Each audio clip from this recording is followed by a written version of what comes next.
Good evening and welcome to the Tony Kinnett Cast here on the Daily Signal, nationally syndicated first on 93 WIBC. As bizarre as it may sound, that right now amid a world that is, tossing out the Prime Minister in the United Kingdom, arm wrestling in the Middle East between just about everyone, and not to mention a whole load of gaslighting over what's actually going on over there, China trying to impose its influence. The stock markets are up, they're down, they're all around. What's the big news from today? Well, we've got a couple of primary elections, and for probably one of the first times since right after the 2024 elections, Democrats are fighting everyone. Everyone. They are fighting each other. They are fighting Republicans, and that being Republicans in Congress. They're fighting the Trump administration. They are fighting random businessmen, billionaires. And they are especially clocking anyone also that carries a Democrat label that doesn't fit the same requirements they have for foreign policy views or race or color or gender or religion, etc. It is quite truly a disaster.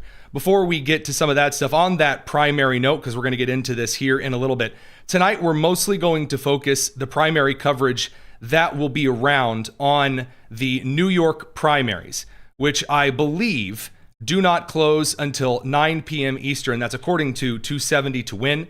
Now, South Carolina has runoffs, which are closing at 7 p.m. Eastern, and Maryland at 8 p.m. Eastern. That is based on, again, the 270 to win site. And the reason I make it very, very, very clear right up front where we're getting that data from is on the off chance that the Secretary of State website for those states' runoff elections is wrong or hasn't been updated on the website since 2002 or something like that. We don't want to get slapped with an FCC fine. But I'm getting ahead of myself. We'll get to the FCC in a bit. Democrats are just fighting everyone.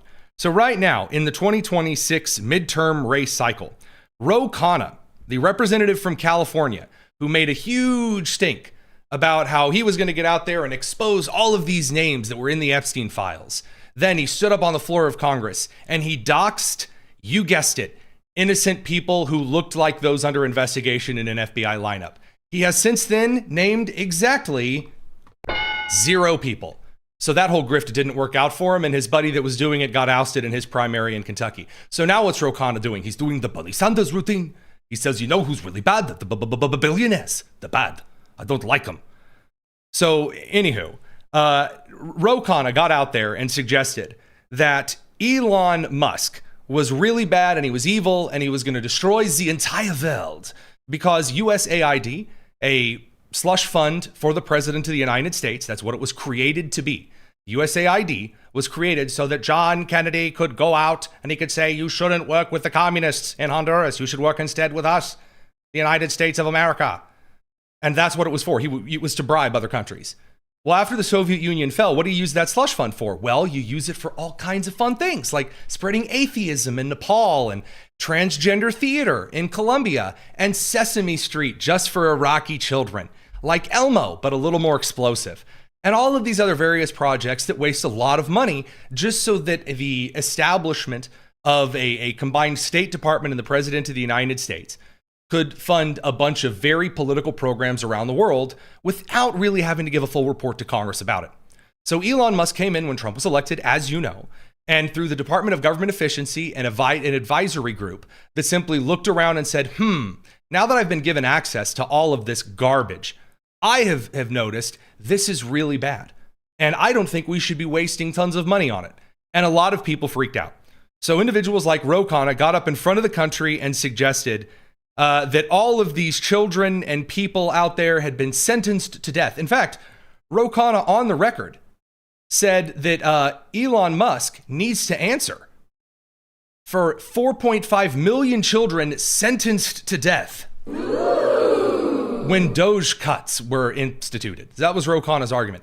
So Elon Musk, who didn't really like being, said that he was responsible for 4.5 million deaths in children, but we're going to get to a lot of this today. There's a lot of people claiming that everything causes slavery, everything causes mass genocide and death, everything is... That's Khanna's argument.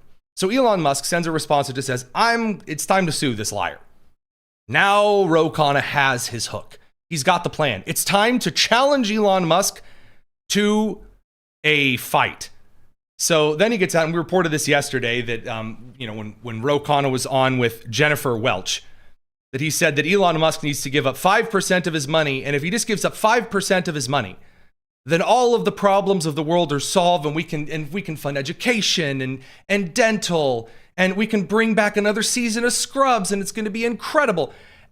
I just do not believe right here and right now that is the way to go. That, of course, didn't stop. Here's that clip where he said that, really the true evil person here is Elon. He needs to give up 5% of his money. But think about this, Jennifer. For 5% tax one time on Elon Musk, you could have universal childcare in America, $10 a day for every family. That's one person, one time, 5%, and he wouldn't even miss it because the market would grow by 15% and his wealth would still grow. And yet they're opposed to something as basic as that. Okay, so that all spawns what came today. So again, Elon Musk has, as far as I know, and I've kind of looked around, Elon has said, you know what, I think maybe, I might just sue him, because he is suggesting that I went and killed 4.5 million children or sentenced them to death. So Khanna's argument, again, this is such a weird kind of drama thing to share with all of you. This is all the Democrat side of the aisle has. Petty nonsense fighting right now. Now, don't get me wrong. Republicans in Congress right now are useless, and we're going to get to that in a bit.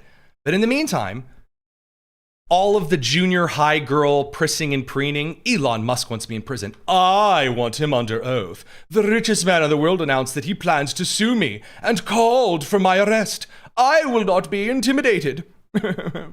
Now, you saw all that Elon Musk had said. You saw the tweet. If you're listening, you heard me read the tweet with this melodious voice. That's all there is. The man then published an entire Substack article because no outlet would publish this as an op-ed. I mean, don't get me wrong. I mean, they have some low standards at the New York Times, but this isn't exactly op-ed worthy. And he then takes to just crying about it in a little selfie video. We'll get to his net worth here in a minute. He gets out and says, you guys know what? Actually, I'm being threatened and attacked by the rich, the billionaires. It's terrible. Today, Elon Musk threatened to sue me, and he called on the Justice Department to put me in prison. Oh, quick, my pearls, quick. Oh, it's terrible. That's right. The world's richest person has spent all day tweeting going after me. Why? Because I cited an academic study that his Doge cuts may lead to the deaths of millions of children. Do you hear the language coming in there to cover his butt?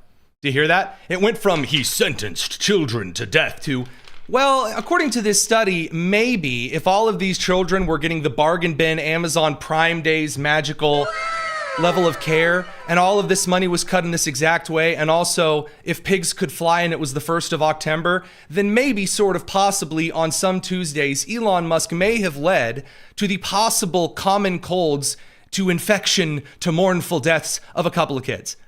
It's always amazing how quickly the backpedaling begins. Overseas. You know, Elon, I thought you were a free speech guy. Why not debate me on these issues instead of threatening lawfare? Ah, yes. Yeah. As soon as the came out, it was debate me, fight me. It's like ripping off his shirt, which I don't know why. There are a lot of individuals that are in the Beltway in Washington, D.C., where this is their go-to. Michael Tracy is a Substack journalist who was having a fight with Jim Acosta, formerly at CNN, at a party at the last WHCA dinner at the Substack area. And it ended with Michael being kicked out and standing outside of the hotel screaming, fight me. There are podcasters that are going on random shows and are taking off their shirts and going, fight me, fight me. That is the lamest, gayest, most feminine nonsense. Well, actually, you need to square up. Jasmine Crockett gets made fun of for this garbage. This is lame. It is pathetic. Again, this is supposed to be the next Speaker of the House, by the way. This is why we're leading with this. This is their next champion. It's not Hakeem. Hakeem Jeffries is busy having a little patty cake slapping fight with Zoran Mamdani in New York. Now, we're going to get into a little more of this, and then it's time for Bernie Sanders to shine. Radio crew, we'll see you on the other side of your commercial break. We'll continue on the live stream because we don't have any of that for the live stream folks here. It's the Tony Kinnett Cast here on the Daily Signal. All right, so, of course, Khanna freaking out here that, the billionaire, was worth $30 million in 2016 and 2017. Now he's estimated to be worth over $230 million. And it's the same thing with Bernie Sanders or Ilhan Omar or all of these other members of Congress, especially on the left side of the aisle, that say we need a wealth tax. You'll hear Tom Steyer, the billionaire out in California, who threw in flibbity jillions into that election just to come in like third or fourth place. The wompiest of womps for him. And did he take that money and donate it to children? Has Khanna taken some of that money and donated it to kids? Yeah, that's going to be a firm, I don't think so. So again, and by the way, as far as they're coming after me, you heard this with Gavin Newsom. I'm on Trump's hit list. They're coming after me and my wife.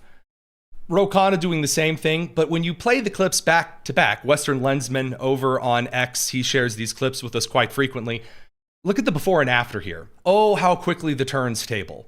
There needs to be accountability for Elon Musk. He needs to be subpoenaed. He needs to face investigation. He needs to answer for what he did with Doge. It's just sad to me that Elon Musk, who's held himself as this champion of free speech, is afraid to debate me. If anything, I would have a better claim for defamation, but I don't believe in filing lawsuits and lawfare. I believe in free speech. Oh, interesting. Boy, those inches sure are resting. How curious indeed. As Michael Scott once said, well, how the turntables. So if the future House Democrat leadership is currently fighting random ethereal billionaires, on the Senate side, again, Chuck Schumer is no longer leading the Democratic Party. It's Bernie Sanders time. Here we go. It's time, Bernie Sanders. He's out. He's doing his videos where he's talking to children and he's saying, you know who's very scary? The billionaires. They hide in the bushes. So he's out with Zoran Mamdani. And he's talking to kids. I just want to say, the whole, not only the country, I was in Italy a couple of weeks ago. Immediately starts going into old man rant mode. The whole country. I was in Italy. There was Italian women there. They're not as beautiful as I think AOC is, but they're really good looking.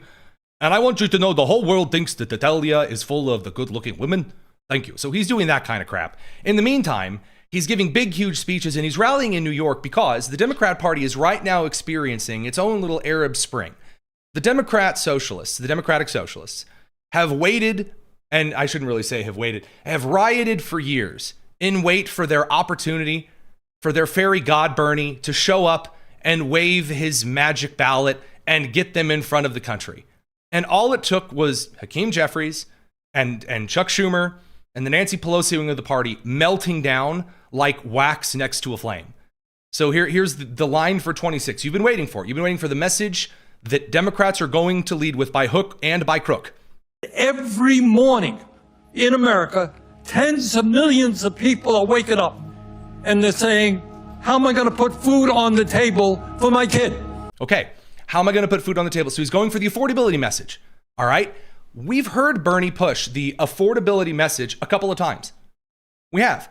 And it just so happens that the affordability message from Bernie Sanders is if we just raise taxes enough, then just magically, all of it will work out and it'll be amazing and there'll be sunshine shooting out of buttholes. It'll just be fantastic. It'll be incredible. Oh, wow. I can't wait. How am I going to fill up the gas tank when gas is $4.50 a gallon? Now, I happened to look at the records here, and of the last, because Bernie Sanders has been in Congress for quite a few decades at this point, Bernie Sanders has voted against making gas prices cheaper, like, again, by regulations to cut and curb gasoline to make engines less fuel efficient, through the Obama standards and regulations, things of that nature, over 36 times. He has directly intervened in campaign. So your gas prices thing, I don't think that's going to work there, Sailor. What happens if my car breaks down and I can't get to work? And if I can't get to work, I lose my job. If I lose my job, how's my family going to survive? First time he's ever cared about that in his entire life. We're going to bring the radio crew back from commercial. Don't go anywhere. Lots to cover tonight. It's the Tony Kinnett Cast here on the Daily Signal.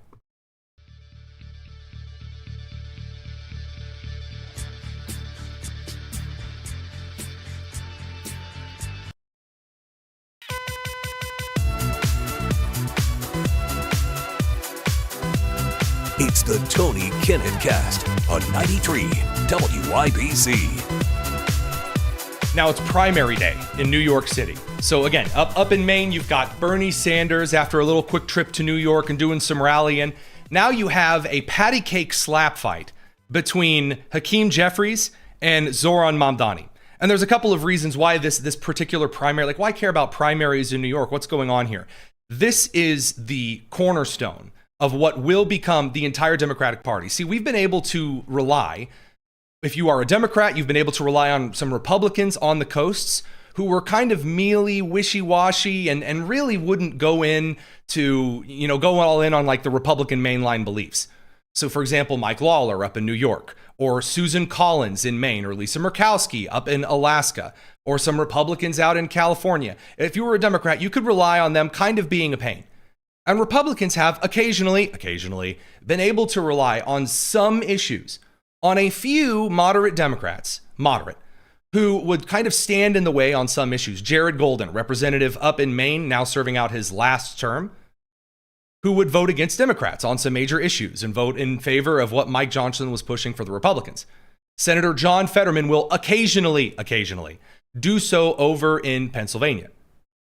But what's going on in New York right now is an elimination on every issue in any way, shape, or form of any candidate at all that is not going to go as far to the left. On economic issues, fully Marxist, fully socialist. On cultural issues, depending on the person, either fully Islamist, fully race hatred, or fully LGBTQ plus 2IA, put your kids on my lap. So those particular crews are going to be the only Democrats at all. Even Kathy Hochul will not stand a chance against the new wings that are coming out of this particular youth slate. So the Democratic Party's accelerating leftward shift under, of course, Mayor Zoran Mamdani, and the influence of the Democratic Socialists of America pushing things like abolishing the police, open border style policies, and then, of course, suggesting that everything just so happens to be the Jews. The Israeli, the Jews kind of a thing. So this has turned into a couple of really, really bizarre congressional districts that we're going to see fought over tonight on the primary side. So in the New York 7th Congressional this evening, it's in Brooklyn, it's an open seat because Nydia Velasquez is retiring. The main candidates up here include Brooklyn Borough President Antonio Reynoso. He's an establishment Democrat. He's backed by Velasquez and Attorney General Letitia James, versus Assembly member Claire Valdez. She is a Democrat Socialist of America member and a union organizer, which means she is worthless. I'm a union organizer. That's like putting on LinkedIn, I'm the head Googler and friendship advisor over at Tina's Waffle House. Like, means nothing. Union organizer. Oh, yeah. And I'm the mail time door polisher. That's really exciting. So why does this matter here? Well, you have Valdez, who is, of course, Mamdani's supported candidate, up against again, it's not necessarily classic establishment because, again, Antonio Reynoso is just a serious racist. I mean, just right up and down, through and through. That's one of the reasons why Letitia James likes him so much. So that race is interesting. The New York 10th Congressional, that's Lower Manhattan and Brooklyn, things get really, really interesting because you have main candidates, including incumbent Representative Dan Goldman. Now, he is over on the left. He's a very wealthy critic of President Trump. He's a former prosecutor, versus the New York City Comptroller, Brad Lander. Now, the endorsements get really weird here. So Zoran Mamdani and Bernie Sanders back Brad Lander, and then Goldman has institutional support, sort of, here. The weird thing here is that both of them are ethnically Jewish candidates. However, Lander has made his entire career suggesting that Israel is evil, is genociding, and then also essentially Lander is trying to endorse really huge, like just straight up Islamic terror style protests. Really, I mean, just full on insane style protesting. So in the last couple of days in New York, we actually got to witness a couple of just the really far, bizarre, out there, essentially everything short of the cross burnings and the pitchfork carrying for open Islamic terror organizations.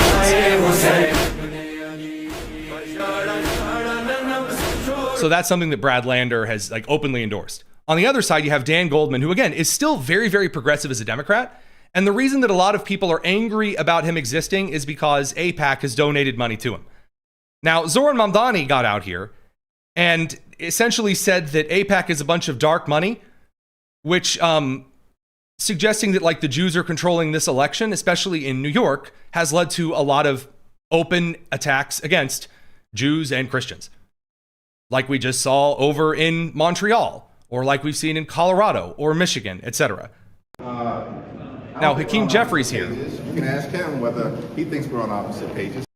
Hakeem Jeffries is going a little bit up against Zoran Mamdani in a couple of ways on these. So we're going to get to, actually, I'm going to pull this clip here real quick because Hakeem Jeffries is trying very hard not to upset Mamdani. But they're trying to go at the same time. Mamdani doesn't care. He's just going straight for the throat and saying, we need to elect the most democratic socialist members available. We need to elect the most Jew-hatingest people available, the most racist candidates available, and that's who we're going with. Now, he gets asked about this because he went after AIPAC, called it all dark money and all this other stuff. Here was his response after a lot of people said, yikes. Some members of the Jewish community, including Democratic Congressman Josh Gottheimer, were alarmed by the language you used at the rally last week, calling AIPAC monsters who move dark money. These are phrases that invoke old anti-Semitic tropes and conspiracy theories. What do you say to those who are concerned that the language you used is dangerous? Now, I want to be very clear. We're talking about a status quo where children are being killed on a daily basis. More than 1,000 Palestinians have been killed by the Israeli military since the so-called ceasefire. Even an Al Jazeera journalist, Ahmed Wishah, was killed this past Saturday by the hoax and the gaslighting. We're going to get to this. The journalist, the dear sweet journalist who was killed, is an active terrorist on video, like firing an AK-47 or at least some form of Kalashnikov. No, the gaslighting is just incredible. An Israeli strike. And when I am speaking about AIPAC, I'm speaking about an organization that has been supportive of the status quo. So here's the gaslighting. Here's exactly where it is. So the idea that there is a group of American citizens that are most often Jews and Christians who support the United States having Israel as its ally in the Middle East, and therefore suggesting that the United States should choose a side. First of all, it should be clear, it should be very, very clear here. Israel is not even according to Statista, in the top 20 of nations involved in foreign funding in the United States. It's not even in the top 20, even if you include AIPAC, not in the top 20. AIPAC is American citizens, an American committee. You have American committees all the time that are donating against things that would include me. So for example, there are a lot of union groups that donate to campaigns that directly compete against my interests quite often. They do. Unions have promoted really awful garbage policies. Whether it's a teachers union or whether it's the UAW, they have in the past promoted some really awful candidates. Lobbyists in general promote things. Money in election couldn't buy Tom Steyer a seat. I'm not buying it here. But anywho, the gaslighting continues. That has fought any attempt to actually deliver safety to people, not just in Palestine, but frankly, through much of the region. And it is a status quo for immorality. It is one that I will not accept. And when it comes to the way in which they defend the status quo, oftentimes they defend it through direct contributions, as we are seeing right now in New York 13. Oftentimes they also support the status quo through dark money. So by participating in an election and saying, you know what, this other guy that we're running against would probably encourage the kind of terrorist attacks that we've seen come out of the individuals who have been elected the districts in, for example, Dearborn, Michigan. That again, now very, very much encouraging the absolute insanity that leads to the terror attacks that we have seen in Colorado, in Michigan. That if you donate against that candidate, you're actually participating in genocide in the Middle East. That's dumb. That's extra dumb. Radio crew, we're going to send you over to the commercial side, and we got more over here on the live stream. It's the Tony Kinnett Cast here on the Daily Signal. Now, before we get to the Supreme Court, I did want to show you one final thing here.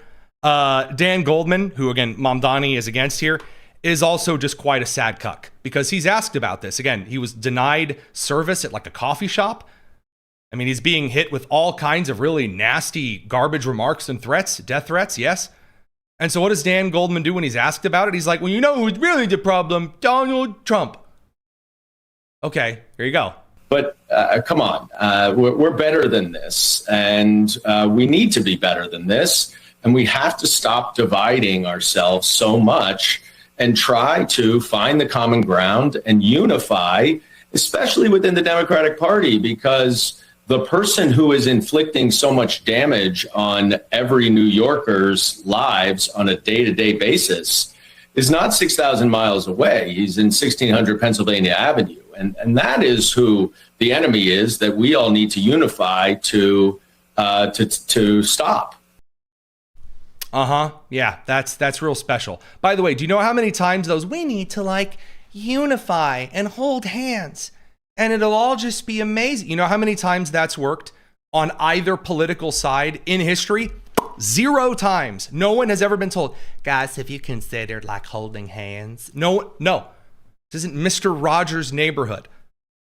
Now, that said, I want to move on to, before we get out of this and cover some of the Supreme Court stuff, Democrats all around the country are just making the worst mistakes. And I want to point this out because I truly have been asked, I've told you all that are watching the show, at the end of the second quarter, at the end of June, I will have a better feel for how the midterms are going and whether or not Donald Trump's gambles that he's made, because again, they're gambles because the House and the Senate are passing very, very little. They are reduced to passing reconciliation packages, which don't carry a lot of policy and weight and a lot of kapow.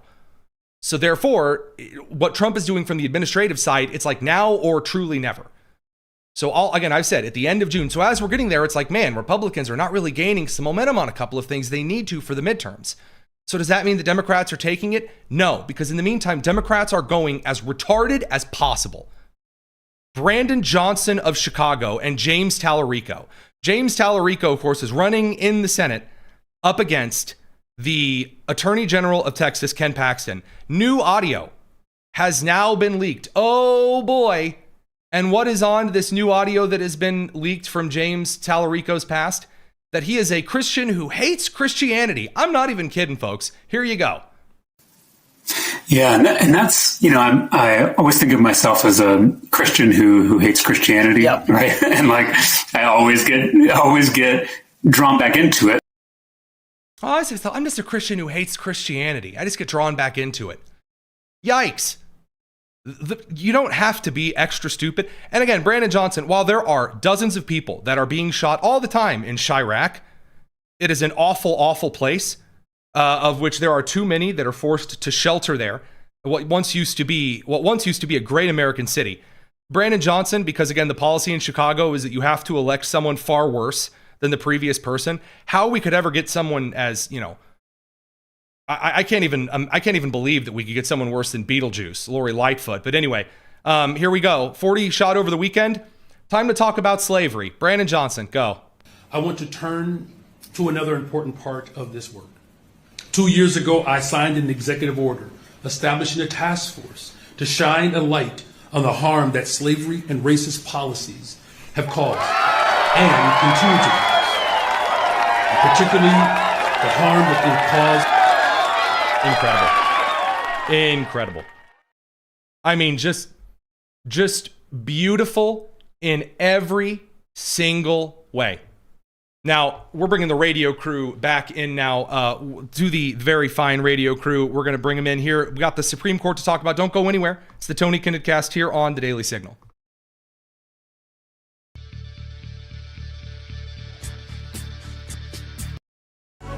Good evening, everybody. This is the Tony Kinnett Cast on 93 WIBC. Ladies and gentlemen, believe it or not, we have yet another day where, despite Democrats on the congressional side acting very, very special indeed, either candidates or major leaders or those, again, chiming into the primary races this evening, or we're talking about the Republicans, who we will get to, who are something real special themselves. They're not the big newsmakers of the day. The big newsmakers of the day go to the Supreme Court of the United States.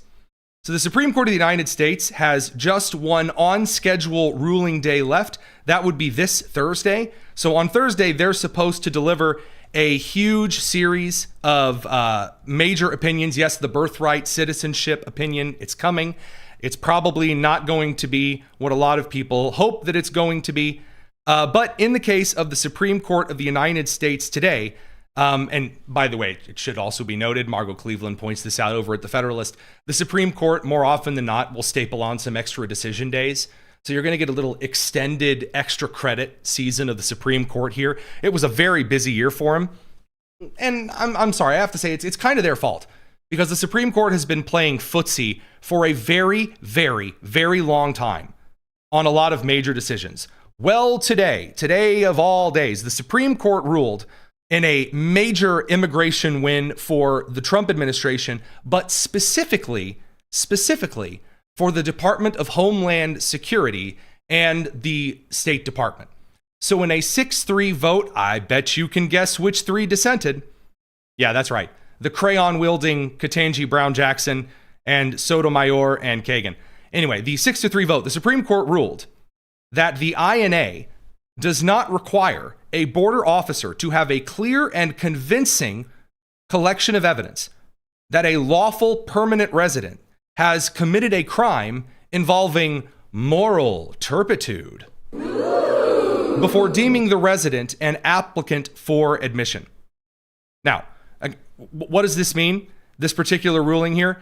This means that the State Department and the Department of Homeland Security, if we have an individual who we believe might be committing some kind of a crime somewhere, or they are, at the very least, they are acting against the interests of the United States, and they are not a citizen of the United States, then immigration customs enforcement officials, members of the State Department, local and federal law enforcement, both of them, do not have to have special super, cause for concern before they recommend to the State Department, this guy should be getting the boot. The bootee should get the boot. That is a major win for the Trump administration. So federal judges in the past, as you know, have prevented deportations because there weren't existing crimes associated with the illegals or the legals. And for example, you remember the federal judge who said, you can't get rid of Mahmoud Khalil. I mean, sure, he's, again, been in the United States acting against the interests of Americans. Sure, in the past, he may have rallied and been a part of illegal activity on campuses, but I mean, he's just a little boy with a dream. You can't just deport him for that. That's just a Maryland man. I mean, yeah, you may say he's a wife beater, but I mean, that MS-13 symbology, it's like the Simpsons episode where Sideshow Bob says, oh, that's not Die Bart Die, that's the Bart the, it's German. And the audience or the jury is like, that kind of a thing. The Supreme Court's ruling, no. Why is this important? For a couple of reasons. First of all, this is not only a textualist victory for the textualists. So there are two groups in the Supreme Court, sort of. Those who believe that the founding fathers meant what they said when they wrote things in the Constitution, and then each successive Congress, when passing amendments, meant what they said. And then there's your evolutionist and your, kind of cool mom vibes sort of people. And the cool mom vibes liberals, they're like, the Constitution kind of changes from time to time. The founding fathers never could have imagined that we would have a Denny's at every truck stop. So we have to change the Constitution. And the evolutionists in the court are Sotomayor, Ketanji Brown Jackson, Elena Kagan, and sometimes Amy Coney Barrett, because she's a Catholic. I mean, excuse me, I don't want to get angry emails. Sorry. Because she went to Notre Dame. Oh, sorry, hold on. Because she believes that text changes over time and tradition is far more important than the original meaning of the text. Sorry, I have to say that because producer Josiah on the team is a Catholic, and I know that he'll groan and punch his computer. And since I'm citing him later in the show, upsetting my very beloved Catholic audience, that's a fun thing. No.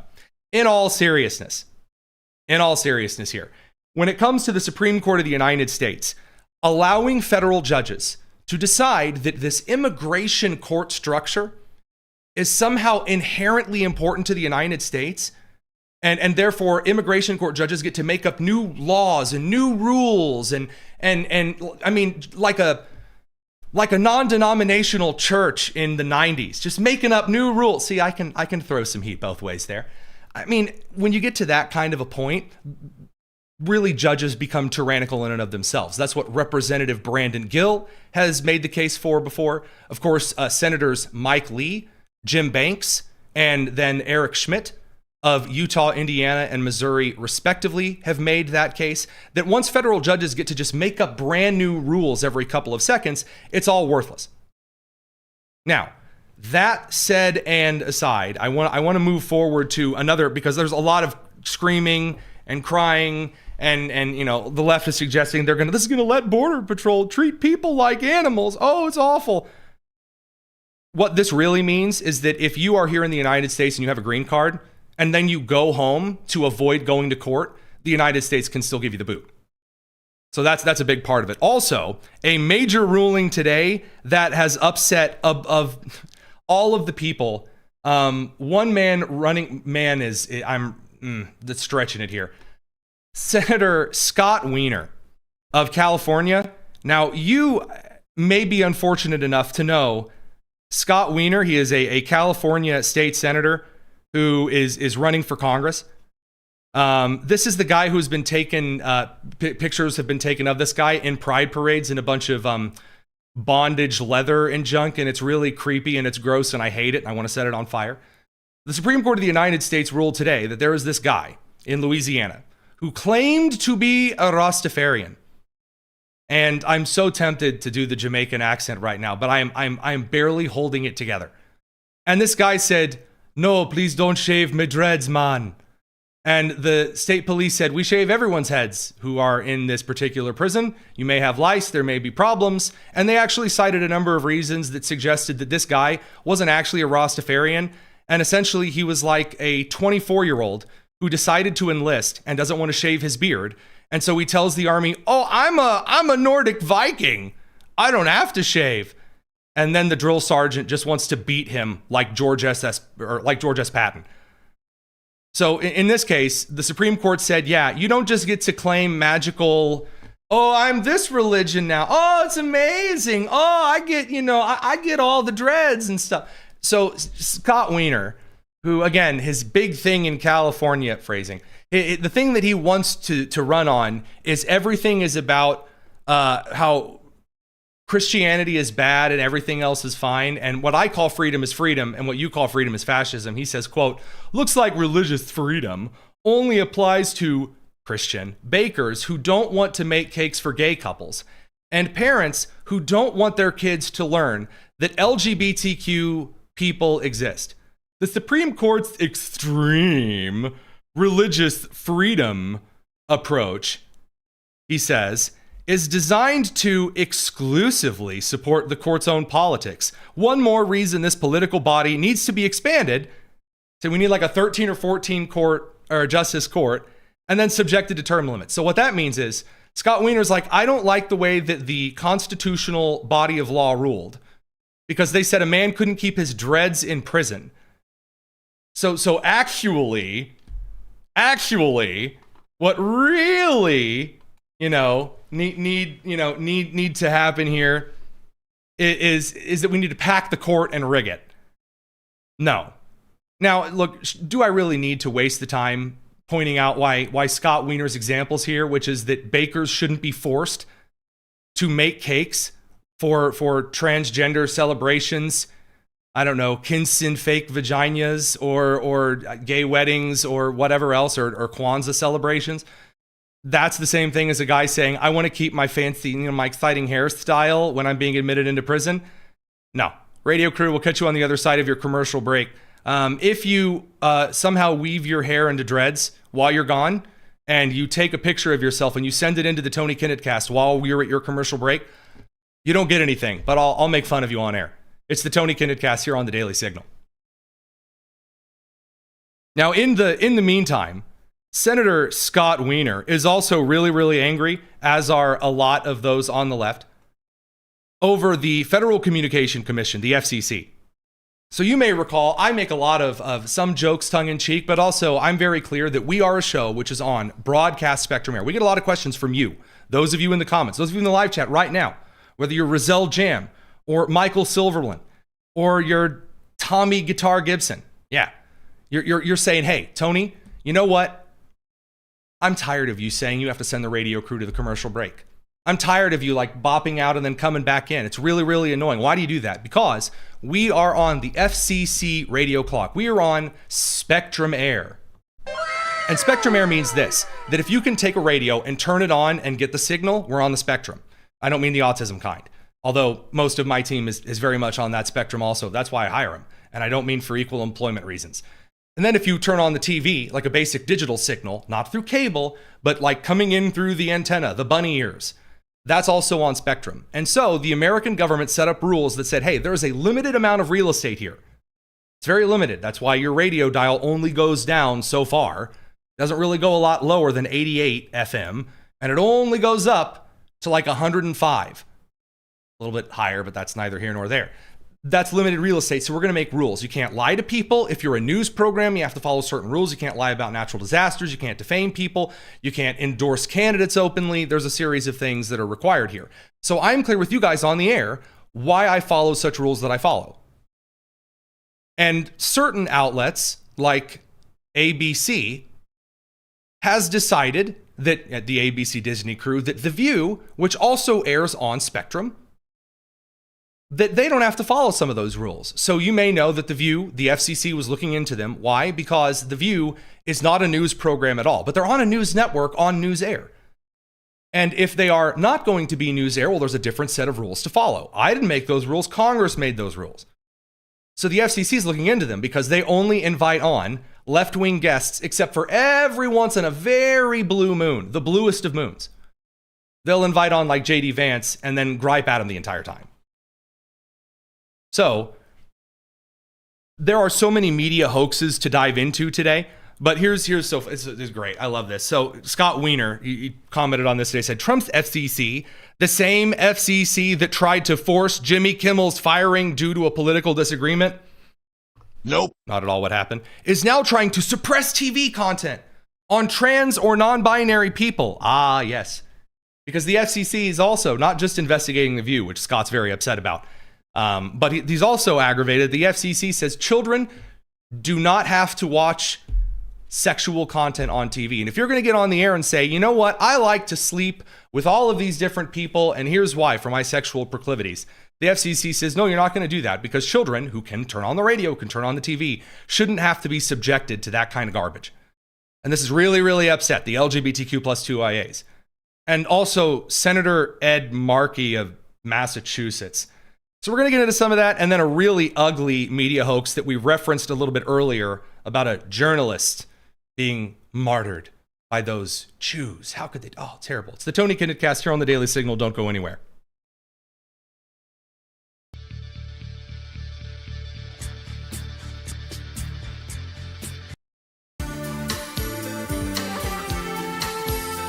It's the Tony Kinnett Cast on 93 WIBC. Now, there is a lot of other court stuff to talk about today as well. We're going to get to that after this last little media hoax that I can't help share with the radio crew before they sail off. So after the radio crew says their long goodbye, we're going to say Wingapo, Ohana, Sheboygan. We'll catch them later. We'll get back into some court stuff because the D.C. court just tried to intervene on some immigration things. The Trump administration is already appealing the decision. Also, Cuba is panicking because the Supreme Court just gave the Trump administration the axe to finish turning Cuba into a capitalist country. So we'll get to some of that in a bit. The media hoax that you need to be aware of, because I mentioned it before with Mom Donnie. So the report, according to the BBC, NBC News, Al Jazeera, The Guardian, all of these various outlets, Israel killed an Al Jazeera cameraman. Oh man, Al Jazeera, you know, the totally normal, unbiased, not at all an Islamic Front outlet publication. This cameraman just walking around with a Polaroid. Ahmed Wisha. How could they do it? The Jews just said, aha, a journalist. Mazel tov this. And then they just riddled him full of bullets. And then they told the dogs to go abuse him. I knew it. And everything bagel is a secret Jewish plot. I don't know. I didn't finish watching the rest of that Tucker Carlson episode. In reality, the cameraman was a sniper for Hamas. And again, please do not just take my word for it. This journalist who supposedly Israel blasted has, all of these different videos of him walking around. There are videos, there are pictures, various pictures of him like saddling up, kind of catching windage with his sniper rifle. But he's just the cameraman. Now, to be fair, before we get to anything further in here, I will be honest, a sniper probably would make an excellent cameraman. Keeping the shot steady and focused at a distance, not a bad hire. Not bad at all. But when I was over in the Middle East in the last year, while I was there, I was recording and doing an interview with some of the Israeli artillerymen, and then the village right next to them who was against the artillery strike. So I did, kind of a both sides thing. I know, kind of cool how you can do that. So I was interviewing them. If I would have said, you know what, I really want to be like my old West Point liaison officer. I want to be like Nate Lamar, who's a great guy, captain out of Indiana. I'm just going to go, I want to yank the lanyard, fire some artillery shells. At that moment, you stop being a journalist and you start being a combatant. Huh? Kind of cool how that works. I know, crazy. Same with the riots and the protests. The minute you stop being a protester is when, like LaMonica McIver of New Jersey, you body slam federal agents. It's amazing. It's almost like there are standards that you too can have. It's really, really cool. So producer Jen actually has the clip for us. We really appreciate her grabbing this of this journalist. So I want you to tell me if this looks like a journalist to you. Here you go.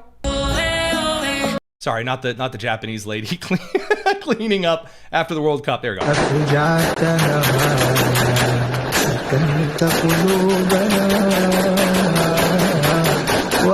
So first of all, the first thing I do whenever I need to file an article or for example, edit today's episode, I get out the Kalashnikov, and I can't tell at this angle whether that's an AK-47 or the AK-74, the submachine variant.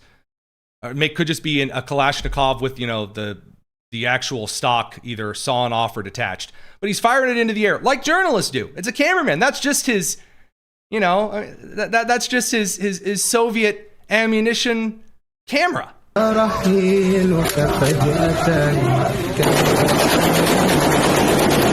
Like you do? Oh, you've never done that before? Anyway, this is Zoran Mamdani's new hero. The gaslighting they think that is going to walk this out. So according to the actual reporting here, because again, Mamdani has suggested that AIPAC is for killing people like that. Oh no, the horror. Anyway, that guy that Mamdani was defending, according to the Washington Free Beacon, which has excellent reporting on this, quote, a Hamas military operative who doubled as an Al Jazeera photojournalist died in an Israeli airstrike in Gaza over the weekend, marking the latest example of a jihadist militant operating under the guise of a journalist in the Strip. The photojournalist Ahmed Samir Muhammad Washach was, quote, had advanced sniper attack plans and additional terrorist activities against Israel, the IDF announced. Incredible. I have a standard here on the show. And the standard that I have is whenever I see these initial reports that sweep through the internet, I like to make it clear with you guys when I'm speculating on data or I'm saying we don't have enough yet, and so I'm going to move on. Maybe the story's circulating today. And by the way, maybe a lot of the stories that you see on the internet are correct. For example, the Henry Novak situation, in which the young man in England was stabbed to death by the Sikhs around him. And then the Sikhs called the cop and said he was racist and stuff. And the cop showed up and arrested Henry Novak as he bled to death. I held off on reporting on that for a couple of days because I wanted to make sure that we got the details correct. That's a me thing. If you want to go on social media and you want to find the latest, the hottest, the spiciest, right to the edge first reporting, you go ahead. I would prefer right now for us to make sure that we do everything we can not to issue correction after correction after correction. And we try to have the latest news of the day for you. But I do try to be careful, not just because I don't want an FCC fine, but because if I start going out again and again and again and making major mistakes in my coverage to you, you'll go find another show, and you should, to be clear. Like, for example, if I brought on a guest who suggested that, well, actually, the Ottoman Turks were super nice to Christians, like all Muslims are. And well, I mean, actually, they didn't go out and make Christians in the regions governed by the Ottomans pay a tax, because Muslims force Christians to pay a tax to live there if they're not Muslim. You have to pay a not being a Muslim tax.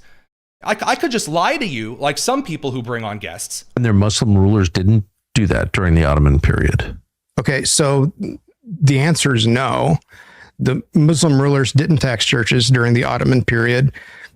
They were very kind to Christians. Bro. So first of all, Ottoman officials forcibly collected young boys from the empire's Christian subjects as a form of taxation. They stole children.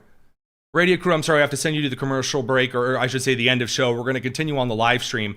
Daily Signal here over on YouTube. It's the Tony Kinnett Cast. You guys take care and see you tomorrow. All right, while the radio crew is out for the evening, to restate my point here, Ottoman officials forcibly collected young boys from the empire's Christian subjects as a form of taxation. They were then taken back to Istanbul, forcibly converted to Islam, and then trained to be the Sultan's military slaves, the Janissaries. Ottomans launched slaving raids into the Slavic lands, taking 3 to 5.5 million Christians as slaves. And of course, as we know, the Barbary Corsairs captured over 1 million Christians as slaves in Western and Southern Europe. So suggesting that, well, churches themselves weren't taxed. No, they absolutely were. As a matter of fact, they took care of our holy sites. They had rebuilt, Islamic authorities rebuilt the Church of the Sepulchre 3 different times. I will remind each and every one of you that first and foremost, the Church of the Resurrection, like the actual resurrection tomb we believe that Christ raised from on the Protestant side of things, is in the Muslim quarter of Jerusalem, of Old Jerusalem. And when I went there, I was asked to leave. And then I was escorted out by Muhammad or whatever. So I wasn't even allowed to be in there. So don't give me, again, so many sites.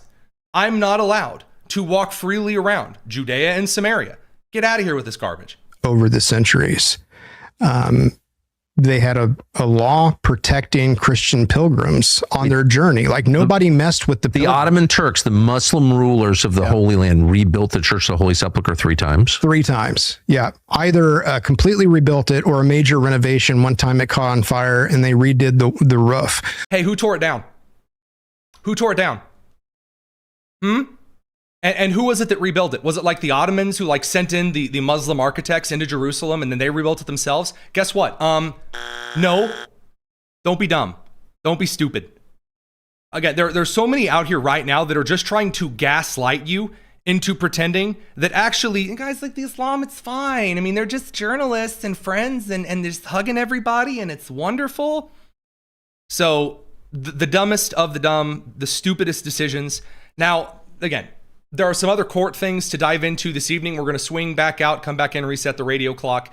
And then I have some very interesting news I think you'll enjoy on the Supreme Court's ruling today involving Cuba. And also this afternoon, a DC District Court, right before noon, a DC District Court ruling in a 2-to-1 vote on expedited removal for non-citizens, and then another district court ruling kind of the opposite this afternoon. There's a lot of chaos and controversy that's coming out of that. Don't go anywhere. Far more to cover tonight. It's the Tony Kinnett Cast here on the Daily Signal.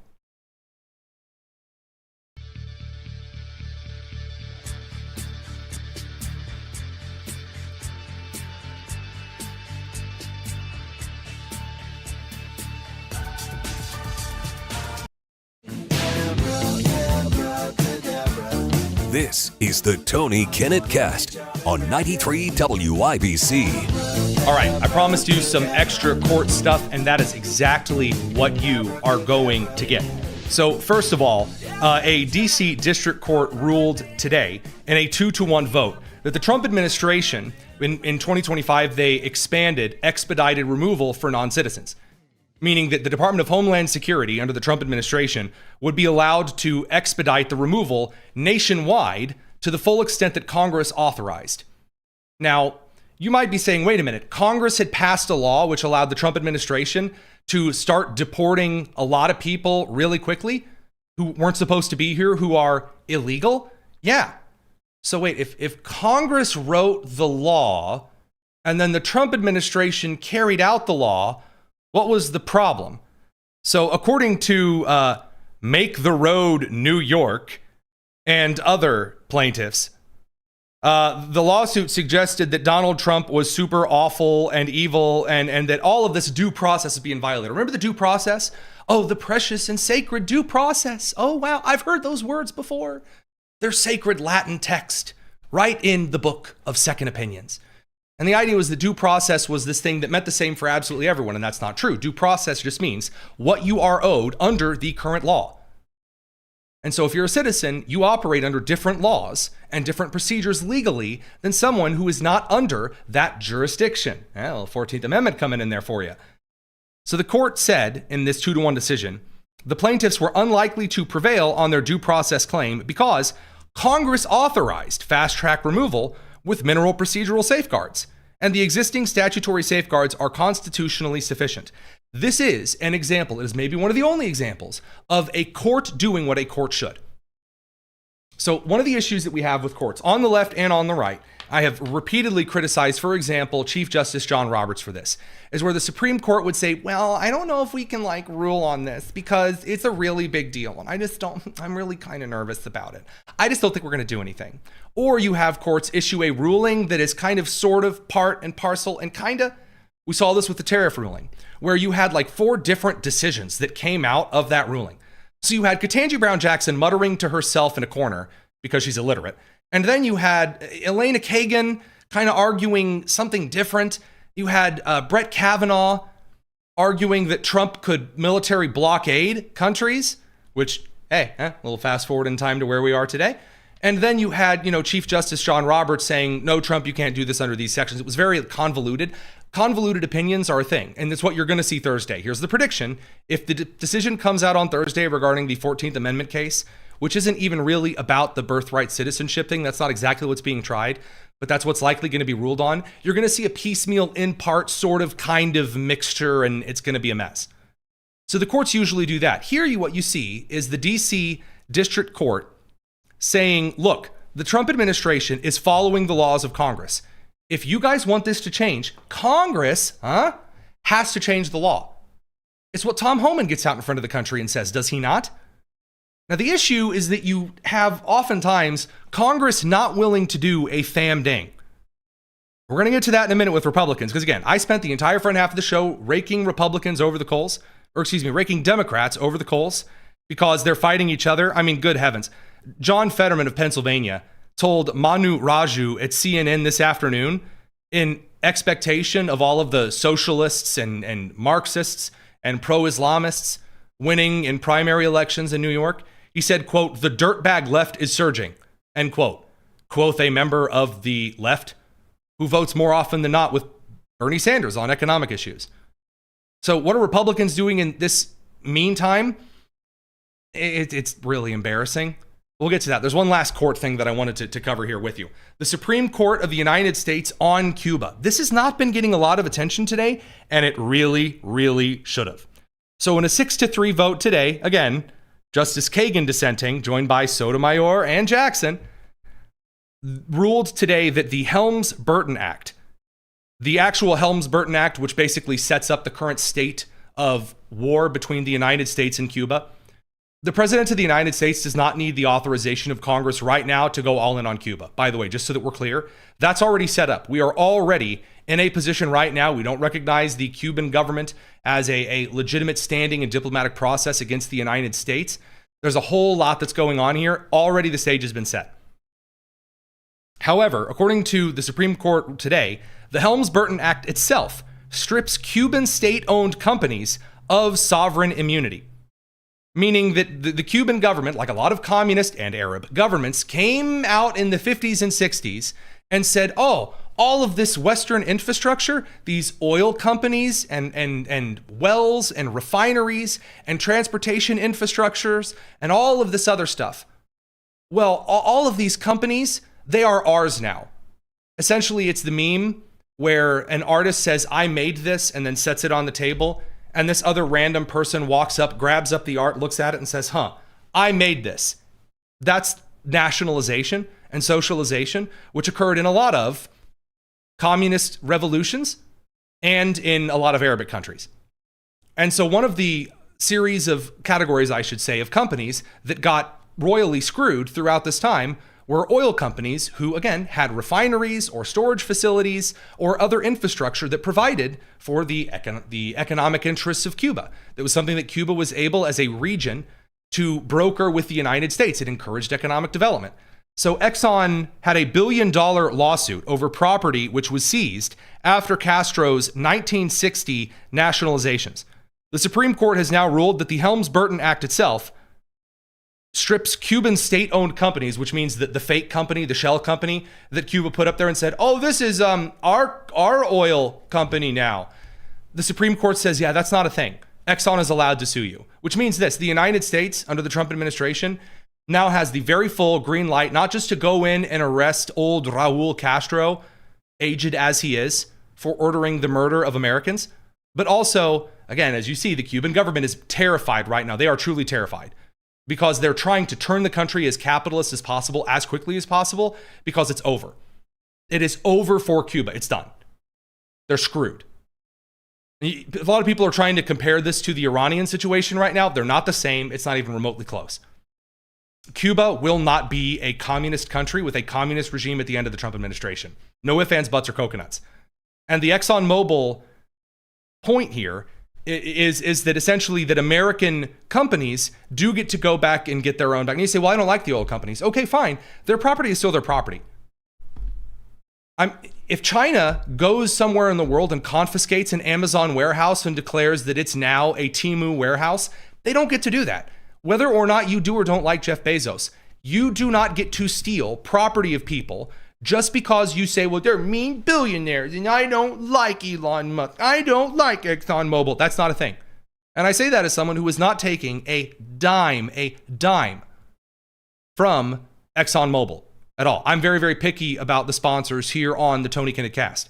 And it takes a lot of fortitude over these last 250 years to get some of these lawsuits through the courts. Lawsuits are really freaking expensive.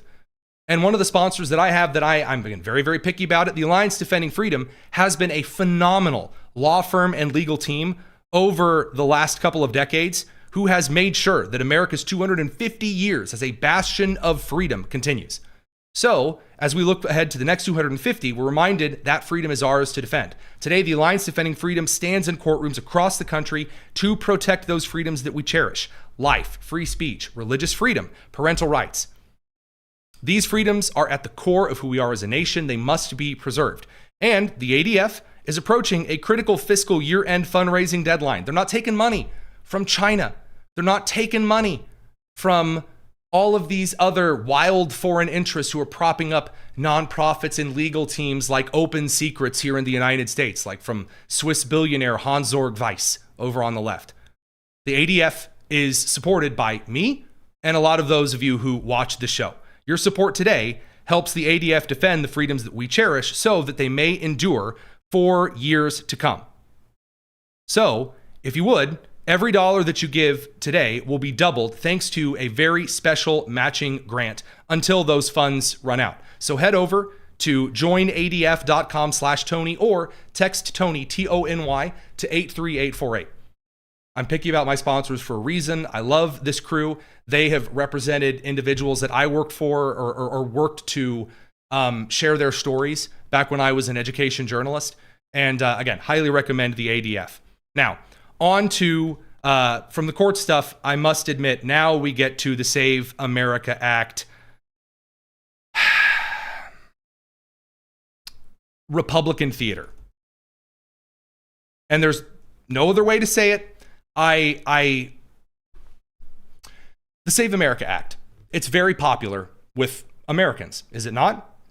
It not only pushes for a lot of like small social things, like again, not providing transgender procedures and medication to children that are experimental, but it also, of course, protects voter ID. It gives the federal government a couple of very important tools to make sure that non-citizens are not voting in our elections. It is a very simple, very popular bill. It has been passed by the House like a dozen times now, and it is over to the Senate. And I have been very clear with you before that there are some people right here in the media space that are trying to keep this interesting and exciting and are trying to bait you. They're trying to bait you and tell you right there that, oh, the Save America Act, it's still got a chance. It's still going to happen. It's not. I'm sorry. Now, does that mean the Save America Act isn't important anymore? No, it's absolutely very, very important. I like the way the text of the bill is written now. It absolutely should be passed and put into law. Does it have a snowball's chance in hell? Nope. Not even a little.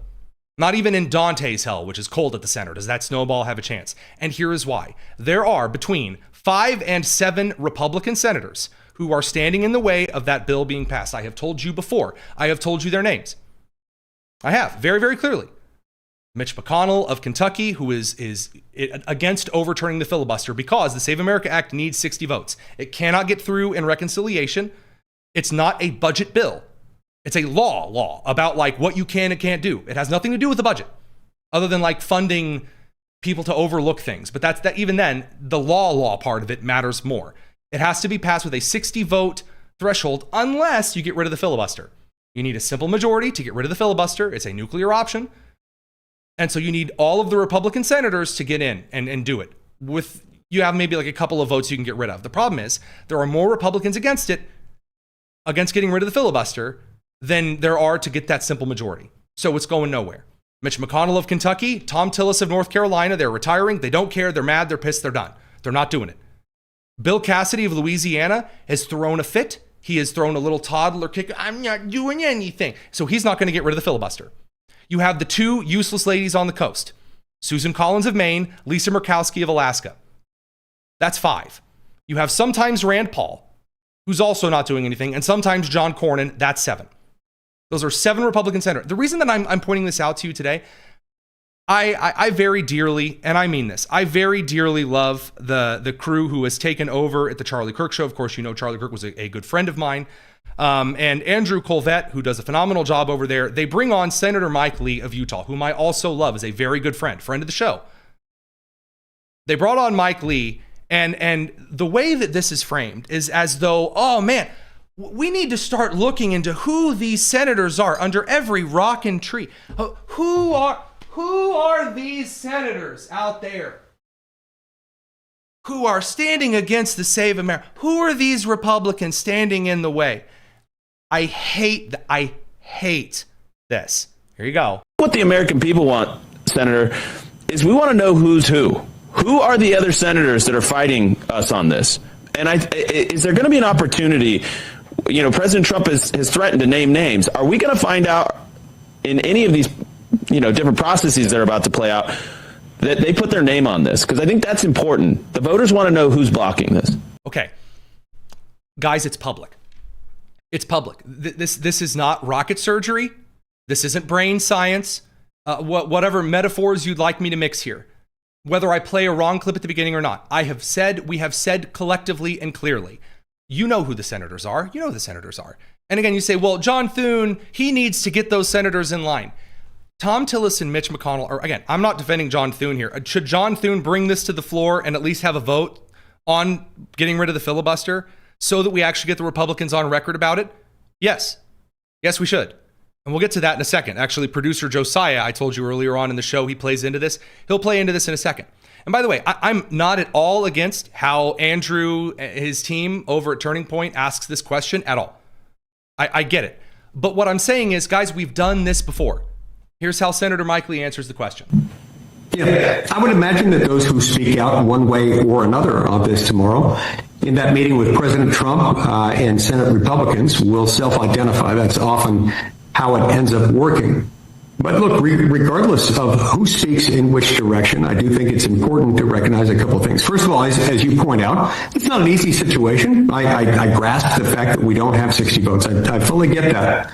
I also get that in many circumstances, that signals that it's not something that we're likely to get passed. This is a rather unique opportunity, though, where, number one, our election security requires us to take aggressive action. Number two, we've got a bill that is really popular among Americans. Like 3 out of 4 American voters, Democrats and Republicans combined, support measures like this one. And they want that done. Number 3, it gets more popular over time, more popular as it's debated, especially because the Democrats' arguments against it don't land. I have yet to hear a legitimate argument against them. They're so empty. It's so empty.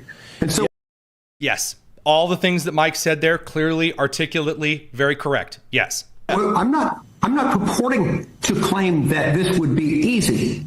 I'm not purporting even to claim that I know exactly how this would turn out. What I am saying is, in this rare moment, I think it would benefit all of us, particularly Senate Republicans, to stand up for the American people and to use some unconventional tactics to try to get this passed. Okay, so unconventional tactics to try to get this passed. Now, what are the unconventional tactics? It would be forcing John Thune to call the Senate together on a collective to get rid of the filibuster. And why do I say that? Let's say you have all of the Republicans vote together and in agreement together as one to pass the Save America Act. They don't have 60 votes. It will hit filibuster. Now, again, we can do the whole walking, talking filibuster. The Senate's not doing anything else. So we could actually get in there. There is some thuning to that a little bit. Sure.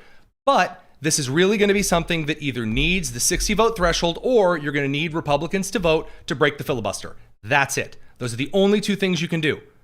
Now, there's a magical mystery land where we say, well, okay, here's what we're going to do. We're going to force John Thune to force Republicans to go on record about the filibuster. And then after we force them to go on record on the filibuster, there will be 2 weeks where we all whine and bleep and moan on all of the networks. And we say, they should really get rid of the filibuster. No, they shouldn't. And then after 2 weeks, then nothing happens. And then they all go on recess until August. They come back in August. They do nothing for a month. And then they leave. And then it's election time. There you go. That's it. That's the unconventional methods. That is. And please do not, again, take my word for it. Our producer, Josiah, got a chance to ask Senator Mike Lee, again, whom I love here, but I don't think there's anything that he can effectively do other than saying, well, can you force some kind of a special rule in the Senate to bring them all back in and put them on the record? That's about it. And Mike Lee says, yeah, but then this didn't metastasize. You've stated, on Fox this morning and here that you object to the recess. I'm wondering if, and you mentioned the pro forma session can be disrupted by a single Democrat. So I'm wondering if you, pursuant to Senate Rule 4(1)A and Rule 4, Sections 3 or Rule 6, Sections 3 and 4, will be forcing the Senate to come back into session. So first of all, huge props to producer Josiah, who actually reads the laws and the rules of the Senate. Now, again, a lot of this stuff now, in what you're going to get told is just that people just ignore things and we just call it a day. And that's kind of how the Senate and the House, they both pick and choose what rules to follow and what rules to not follow. And then when people get mad at them, they'll cite procedure.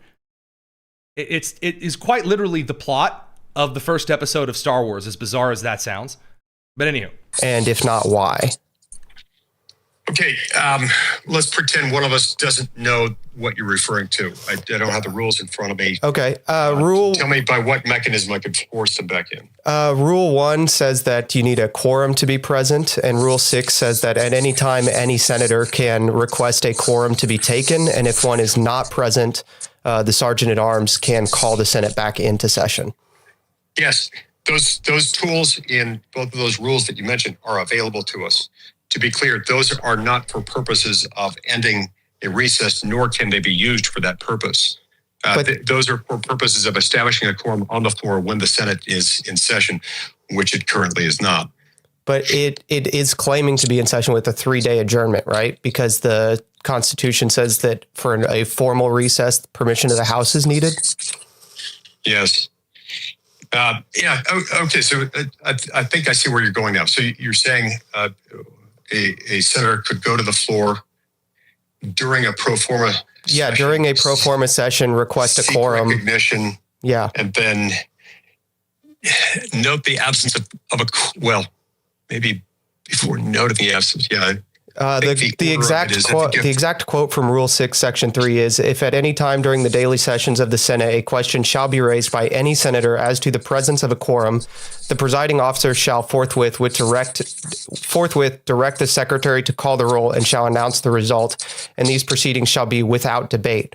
It continues, Section 4, whenever upon such roll call it shall be ascertained that a quorum is not present, a majority of the senators present may direct the sergeant at arms to request and, when necessary, to compel the attendance of absent senators, which order shall be determined without debate and pending its execution, and until a quorum shall be present, no debate nor motion except adjournment or to recess pursuant to a previous order entered by unanimous consent shall be in order.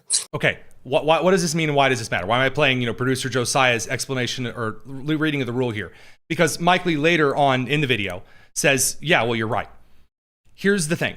According to the rules of the Senate, if you're either going to recess, and then if you're done, what does Trump get to do? File a bunch of recess appointments.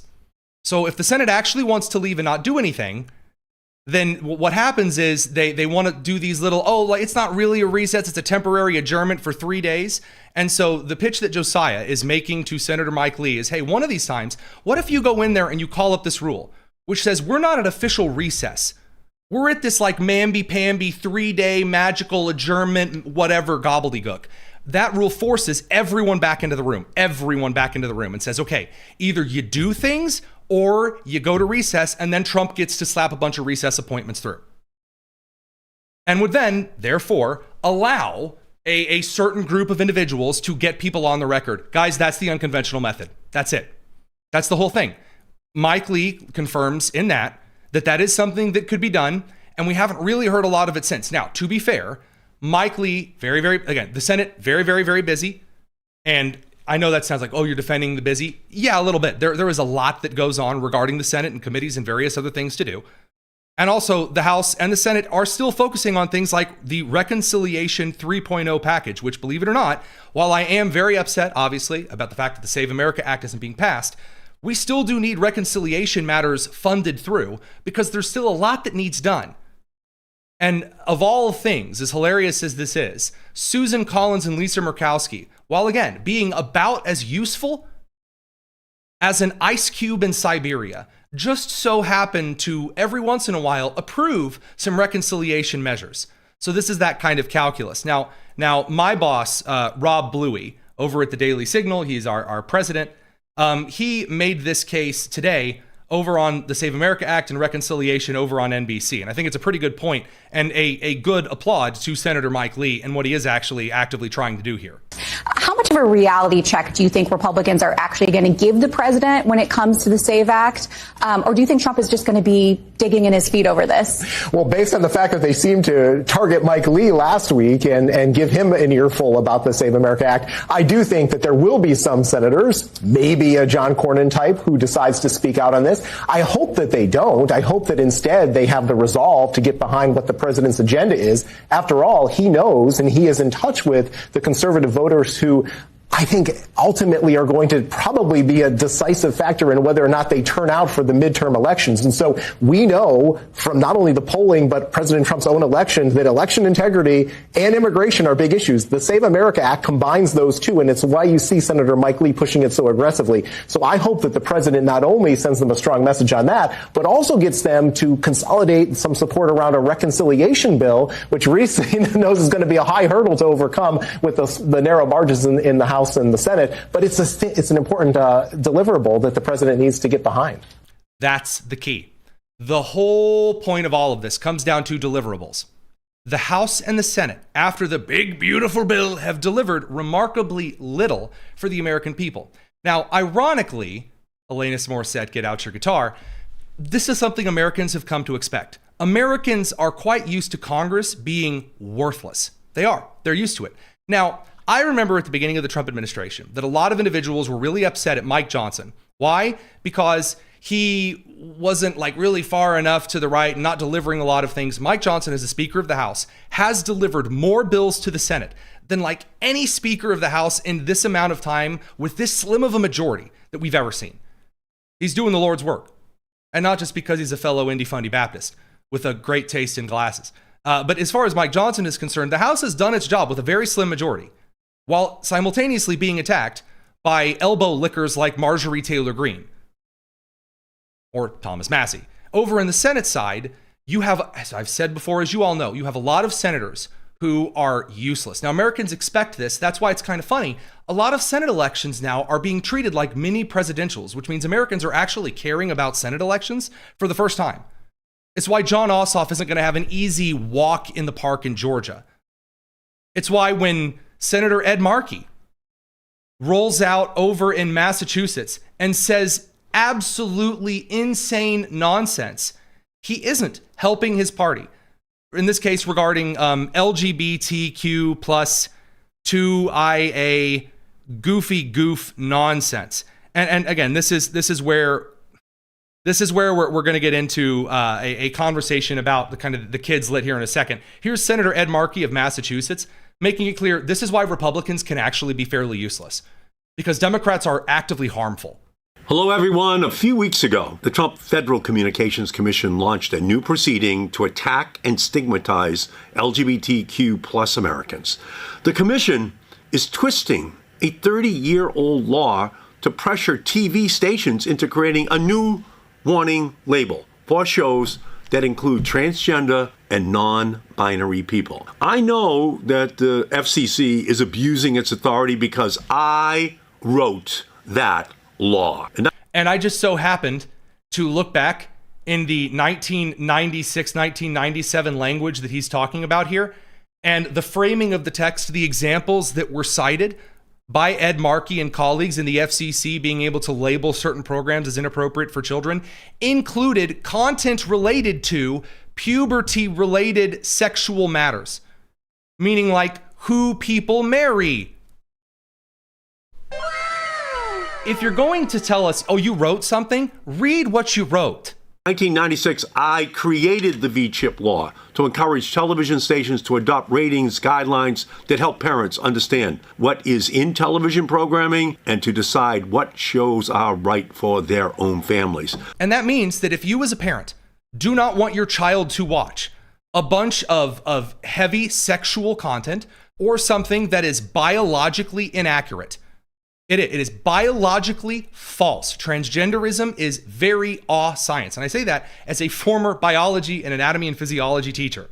No, that's not how your anatomy works at all. That is not how the physiology functions in regard to your endocrine system, which is the most often overlooked, your integumentary system, and for like even how the lymphatic system drains, for God's sakes. I mean, goodness gracious, the nonsense and not even, of course, the reproductive system, and of course the digestive and the skeletal and the muscular and the cardiovascular, it doesn't work. But he says if you suggest that parents shouldn't be able to know if something is available just so they can flip it to something else, it's not even a ban, then this is somehow class 5, horrible hurricane situation. It was meant to empower parents, not empower the government. Again, it's just a label. It just says, hey, there might be sexually explicit content in this. That's it. The parents can still show the content to their kids. If they're awful parents, they can still do so. To censor speech and single out vulnerable communities. In fact, the law specifically prohibited the FCC from forcing stations to adopt any recommended ratings guidelines. Yet, the FCC is now considering whether, quote, controversial gender identity issues should have a different TV rating. But again, nothing that he has said disagrees. If a station does not want to adopt that rating system, they don't have to. The FCC will then scrutinize what content is shown, and they may be found legally liable if a lawsuit comes to play. Again, reading, it's an incredible skill.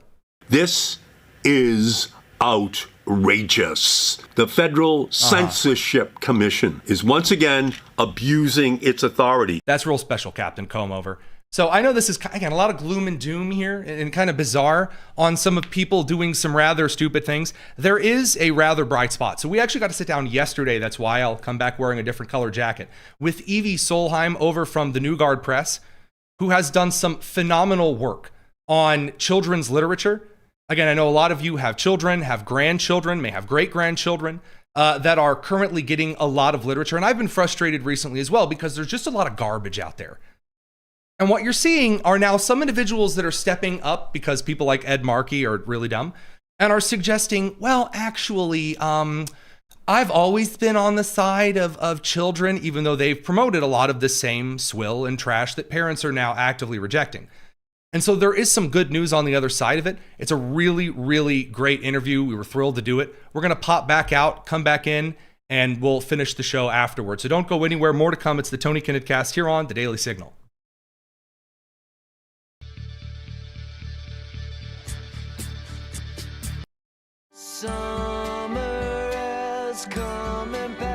This is the Tony Kinnett Cast on 93 WIBC. Welcome back to the Tony Kinnett Cast. Good to be joined by friend of the show, Evie Solheim. I know there's a ton of stuff we could talk about. Obviously, of course, your direction over with the Chesterton Fellowship over at New Guard Press. But there's a thread that you have out that kind of hit a nerve with me. I know it's not the newest thread at this point, but given that we're in that summer break shtick with a lot of schools, I'm seeing some of the reading lists that are making their way to my inbox for kids regarding like children's literature and publishing.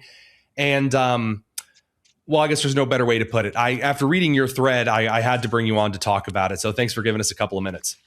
Thank you so much. Yeah, no, it's the perfect time when kids are out of school visiting the library to talk about children's books. So there's a New York Times article. They published a story about the popular children's author Mac Barnett's kind of quasi-cancellation. And again, as you frame it up here, he wrote that, quote, 94.7% of children's books are crud, end quote. He's so correct. And the reason I say this, and I'm really going to make a lot of people mad here, and I don't care. My kids are subscribed to the Dolly Parton library, like the very nice and free library that the Dolly Parton's Foundation very graciously, participates in, sending kids free books. We have some community foundations that send us books as well. And then the books get here and they are just drivel. They are drivel, Evie, and it infuriates me. I know this is a big thing for you. Tell us a little more about it. Right. Well, and even I'm somebody, so I wrote the thread, the current, he's got a special position at Library of Congress, Mac Barnett. He's kind of like, instead of a poet laureate, he's like the children's author laureate. And so it's fun for me to think about conservative strategy. He's getting canceled because he said, hey, liberal, progressive, conservative, we're not actually publishing great children's books anymore. You're right. It's drivel. We're not challenging children. We're not giving them, nothing's beautiful. We're rehashing political ideas instead of just exploring life through a child's eyes or lessons children should learn. So my little, I threw in there that if conservatives want to, exercise a little grand strategy while he's weak, you could always throw in, a conservative children's book author or somebody to take his place. So I suggested Dr. Matthew Meehan, author of the American Book of Fables. But yeah, it's just interesting to see somebody who identifies, I think he's like a Brooklynite or a New Yorker, this Mac Barnett author. And so he identifies very much with the left, with progressives, but he's not afraid to call out when they're not accepting excellence and they're not pushing excellence for children. And he's got fans across the aisle. I will say, he has fans across the aisle. And so I appreciate him saying that. I'm not one of them. And you get into this in your thread as well. And this is really where I wanted to kind of pick your brain. I've noticed a lot of bandwagoning going on. Of course, through the Knicks season, we saw it, of course, during the Indiana University college football season, through the Maha movement, a lot of bandwagoning, a lot of, I want to be a part of this. And then once they're inside, kind of trying to rule the roost.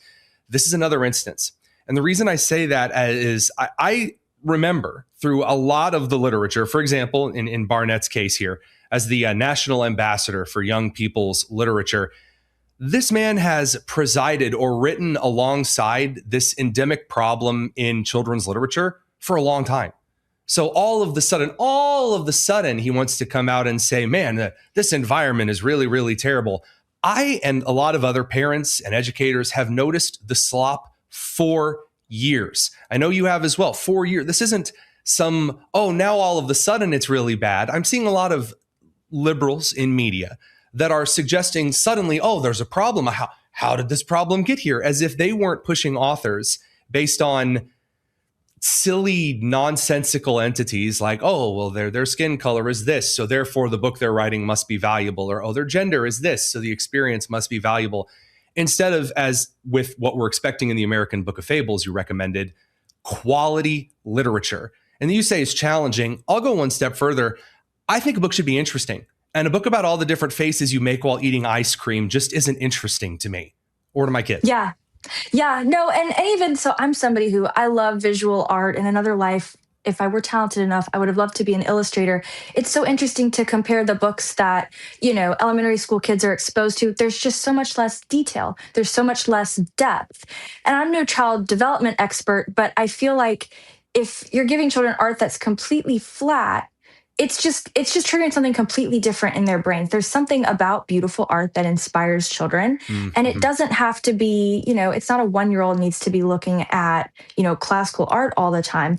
But it's really interesting when, like you said, you're talking about the popular books that are coming through the Dolly Parton library. And I've observed those illustrations too.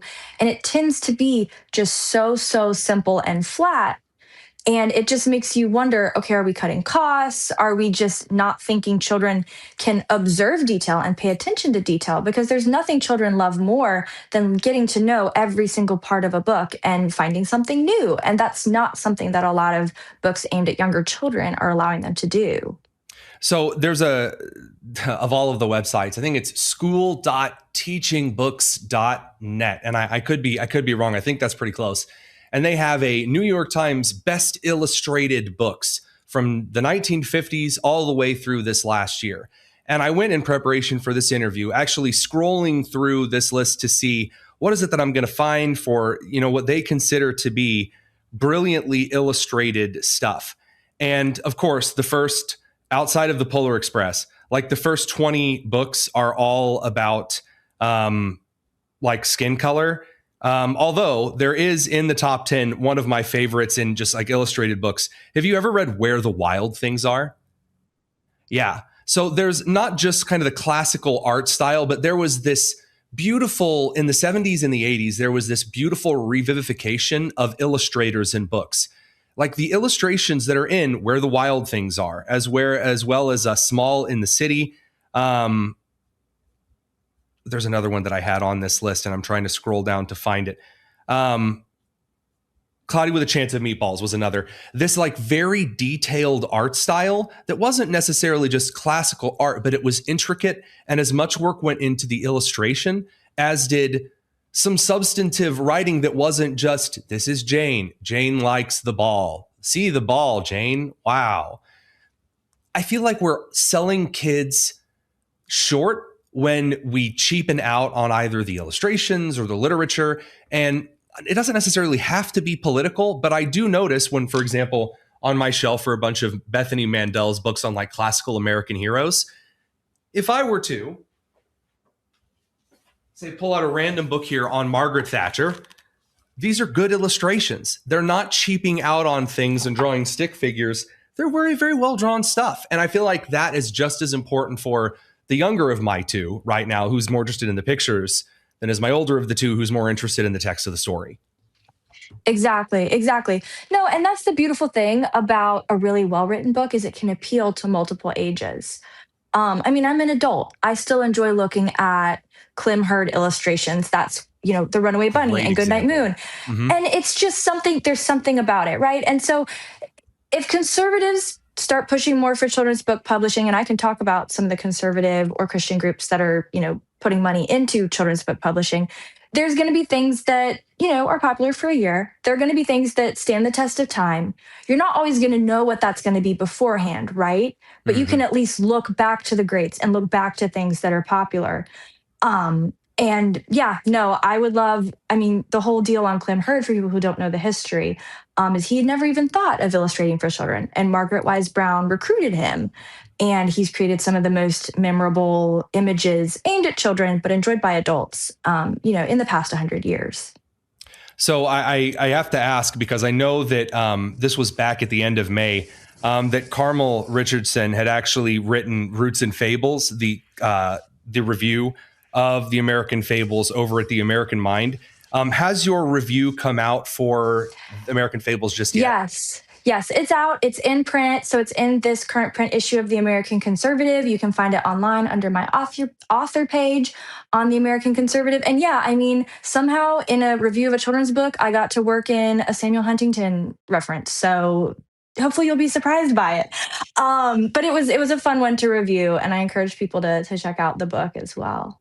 One of the last things that I wanted to ask you was you wrote this over for the Conservateur, which is why you should read the classics this summer. And again, it's an interesting thing. My wife and I are currently going through the Sherlock Holmes series again together, and kind of talking about how bizarre the second story is with like the Mormon stuff as opposed to the first one, which no one ever expects. Yeah. Anyway, that's just to prove that we're actually reading it, and I'm not just saying this on air to sound cool. When it comes to reading classics, do you have any good books to dip your toes into that maybe when people are thinking, oh, I'm going to read the classics, and I know you cite, the Odyssey in the book, and, look, going to Homer is not exactly a bad thing at all. Any others that you just want to suggest here to our audience who might this summer be interested in, a good classic or two they haven't read before? Yes. So the article you're referencing, I had so much fun writing it. So at the bottom, I have a list of, I kind of go off your favorite movie genres. And if you like this movie genre, then check out this book. So if you like horror, you need to check out H.P. Lovecraft short stories. And if you like romance, I feel like, Pride and Prejudice is the Jane Austen that people normally reach for, but you need to make sure you read Emma. If you love a good coming of age story, I consider it classic. Maybe some people wouldn't say so, but Adventures of Augie March by Saul Bellow, and that'll maybe expose you to an author you haven't read before. But there's some good books out there. And the wonderful thing is, and I think one of my experts I interviewed in the story said this too, you can get versions of classics that come with, an introduction that really orients you on the time period, or something annotated that kind of helps you work through it. So for me, I have an annotated George MacDonald that I enjoyed because I'm not going to catch all the tidbits that are in, one of his fairy stories. So that's something I recommend, is don't feel bad if you're also having to look up, why did this author do this? Or what did this word mean at the time? It's okay to lean into that. And we all have smartphones. So it's kind of you have an expert in your pocket, right? Well, again, the reason that I get a lot of things for my Kindle, because ebooks are excellent and are wonderful. But while still kind of feeling and looking like paper, there's the version of Sherlock that we're reading through actually has links for some of the unusual expressions or references that kind of say, oh, hey, when he's talking about this is a really big thing in England, and here's why. And it really does change a couple of things, because it's why are they getting really, really excited over this kind of tea? I don't get it. I don't get it. It's oh, well, red tea had just come to the UK, so it was getting mistaken for blood in a lot of murders originally. And it's oh, I never would have known that. That's kind of neat. I don't know, that kind of stuff. I really like that you mentioned that. Also, A Confederacy of Dunces by John Kennedy Toole. Highly recommended as a comedy. That's so good. Excellent choice. So good. The last time I read it, I listened on audiobook, and I was taking a walk, and I looked like a crazy person laughing to myself. So that's my endorsement. I'll give it to you there for just not recommending G.K. Chesterton alone. I'm teasing. No, I obviously love all of Chesterton's works, but I don't know. You get in this field, and it's Hillsdale is always recommended, followed by Chesterton, followed by, and then you just get down the line. And no, there's some other places to go and look, I've got a zig where people expect me to zag because I'm the director of the Chesterton Media Fellowship. I should have been quoting him talking about children's literature, because he talks about, another thing is the fairy story, right? Right. So, yeah. Well, Evie Solheim, I really appreciate your giving us a couple of minutes here. Obviously, appreciate the work that you do over at New Guard Press. And again, highly recommend as well the Girl's Guide for those to whom that applies. So thanks for giving us a couple of minutes. Thank you.